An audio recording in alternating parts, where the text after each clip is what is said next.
Pour devenir mentalement fort, entraîne ton esprit à surmonter n'importe quoi.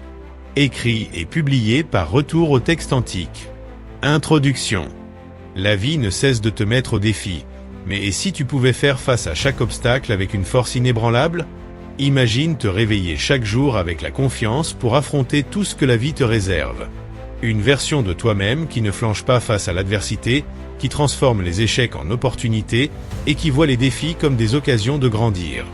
La vérité, c'est que cette version de toi n'est pas un rêve lointain, elle est à ta portée.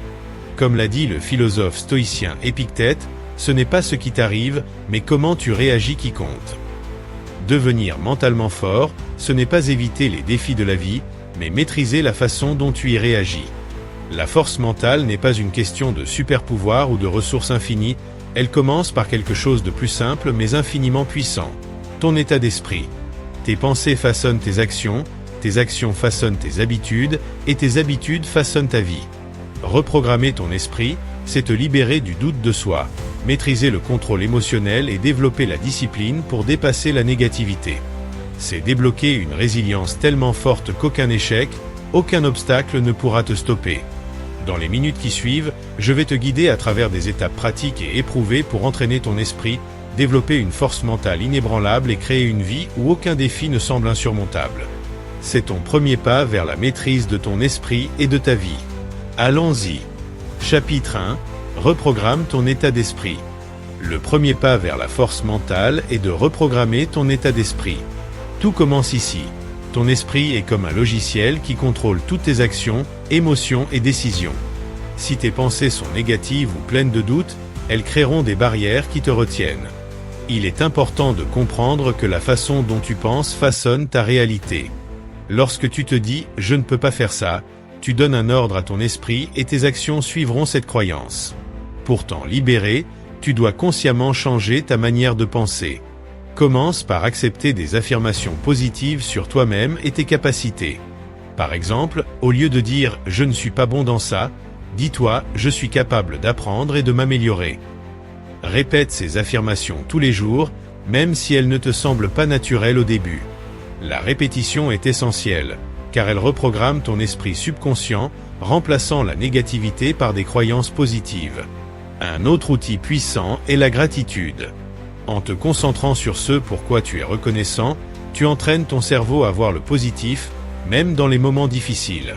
La gratitude peut être aussi simple que de reconnaître un mot gentil, d'apprécier ta santé ou d'être reconnaissant pour un petit succès.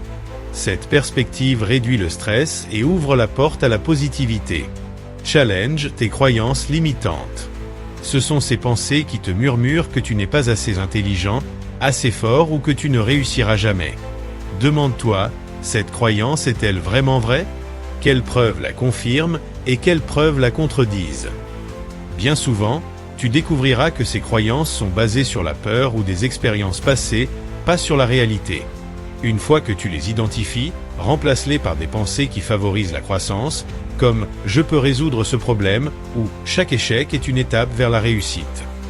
Reprogrammer ton état d'esprit n'est pas facile et ne se fait pas du jour au lendemain, mais avec un effort constant, tu remarqueras une transformation dans ta façon d'aborder les défis, les relations et les opportunités. Rappelle-toi, maîtriser tes pensées est la base pour maîtriser ta vie. Chapitre 2.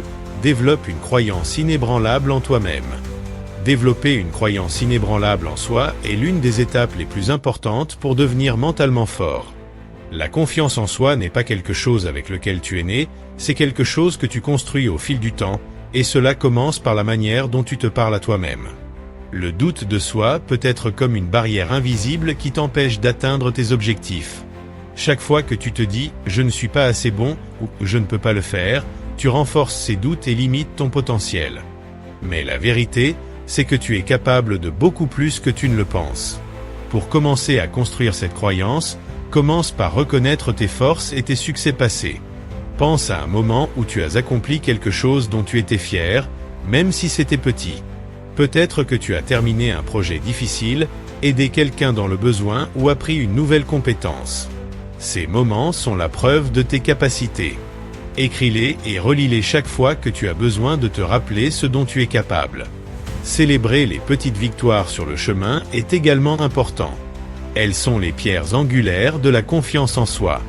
Une autre étape clé est d'apprendre à dissocier ton estime de toi de la validation extérieure. Souvent, nous comptons sur l'approbation des autres pour nous sentir bien dans notre peau. Bien que l'encouragement soit agréable, la véritable confiance vient de l'intérieur. Commence à affirmer ta valeur en te rappelant « Je suis suffisant tel que je suis et j'ai ce qu'il faut pour réussir ». La confiance en soi se construit avec effort, autoréflexion et résilience, mais au fur et à mesure que tu la développes, tu constateras que les défis semblent moins intimidants, les opportunités plus accessibles et tu aborderas la vie avec une force et une certitude inébranlables. Chapitre 3.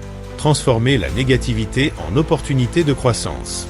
La négativité fait partie de la vie, mais la manière dont tu choisis d'y répondre détermine si cela va t'arrêter ou te pousser à avancer.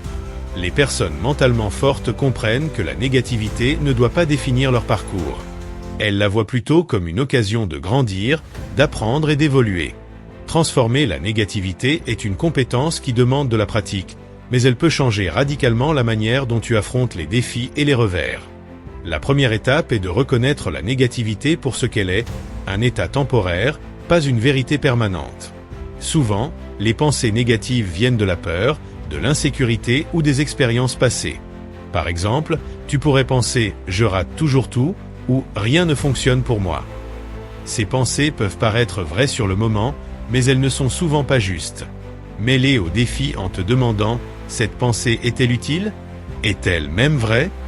La plupart du temps, tu te rendras compte qu'il s'agit juste d'une réaction au stress ou à l'incertitude, pas d'un reflet de la réalité. Ensuite, change de perspective en te posant cette question puissante « Qu'est-ce que je peux apprendre de cela ?» Chaque situation difficile a quelque chose à nous enseigner, que ce soit sur la résilience, la résolution de problèmes ou la force émotionnelle. Par exemple, un projet raté pourrait t'apprendre à mieux planifier la prochaine fois, ou un conflit avec quelqu'un pourrait t'aider à voir l'importance de la communication claire. Lorsque tu transformes les défis en occasion de croissance, tu prends le contrôle de l'histoire. Plutôt que de te sentir victime de tes circonstances, tu deviens un participant actif dans ta propre évolution. Un autre moyen de transformer la négativité est de se concentrer sur la gratitude. Même pendant les périodes difficiles, il y a toujours quelque chose à apprécier. Une leçon apprise, un ami qui t'a soutenu, ou même la force de continuer. La gratitude aide à déplacer ton attention de ce qui ne va pas vers ce qui va bien, permettant à la positivité de se développer. La visualisation peut aussi être un outil puissant. Lorsque tu fais face à la négativité, imagine-toi en train de surmonter la situation. Visualise ton succès malgré les obstacles et pense à la sensation que tu éprouveras lorsque tu atteindras ton objectif. Cette répétition mentale booste ta confiance et t'aide à voir les défis comme des étapes et non des obstacles. Pratique aussi la patience avec toi-même. Transformer la négativité ne consiste pas à ignorer tes sentiments ou à faire semblant que tout va bien. C'est reconnaître tes difficultés tout en choisissant de voir une image plus grande. Donne-toi du temps pour surmonter tes émotions et rappelle-toi que chaque petit pas en avant, peu importe sa taille, est un progrès. Lorsque tu entraînes ton esprit à voir la négativité comme une occasion de grandir, tu verras que les défis de la vie deviennent moins intimidants. Ils se transforment en moments qui te façonnent en une version plus forte, plus sage et plus capable de toi-même. Le pouvoir de transformer la négativité est entre tes mains, et c'est toi qui choisis de transformer les échecs en réussite. Chapitre 4. Maîtriser l'art de la discipline personnelle. La discipline personnelle est la base de la force mentale. C'est la capacité de faire ce qui doit être fait, même quand tu n'en as pas envie. Que ce soit se lever tôt pour faire de l'exercice, respecter un budget ou étudier pour un examen important, la discipline personnelle est la force qui fait le lien entre tes objectifs et tes réalisations. Sans elle, même les meilleures intentions échouent. Bonne nouvelle, la discipline personnelle est une compétence que tu peux développer avec de la pratique et de la constance. La première étape pour maîtriser la discipline personnelle est de définir clairement tes objectifs.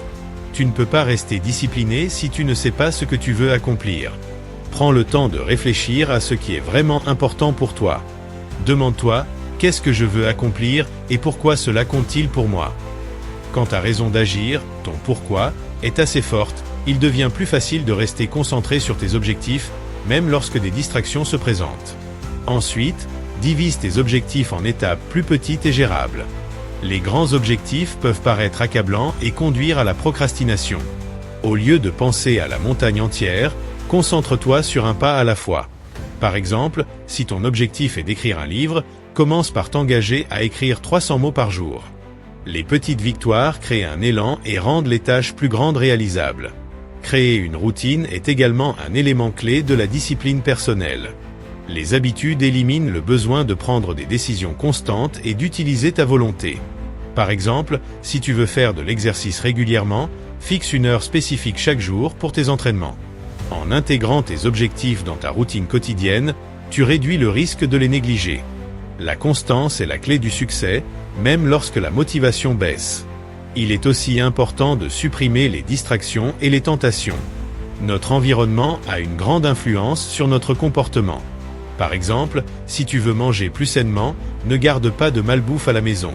Si tu as besoin de te concentrer sur un projet, éteins les notifications et crée un espace de travail sans distraction.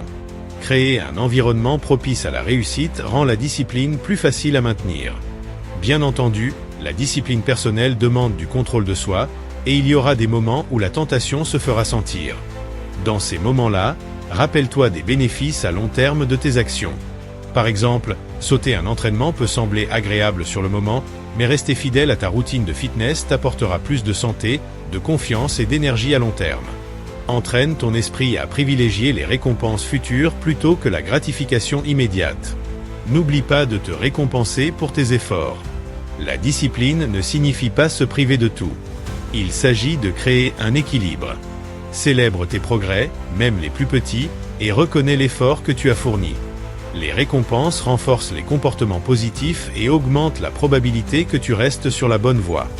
Maîtriser la discipline personnelle ne consiste pas à être parfait. C'est se montrer présent pour soi-même jour après jour et prendre des décisions qui vont dans le sens de tes objectifs. Il y aura des revers, et c'est normal. Ce qui compte, c'est de continuer, d'apprendre de tes erreurs et de rester engagé à devenir la meilleure version de toi-même. Avec de la discipline, tu peux accomplir tout ce que tu décides d'entreprendre.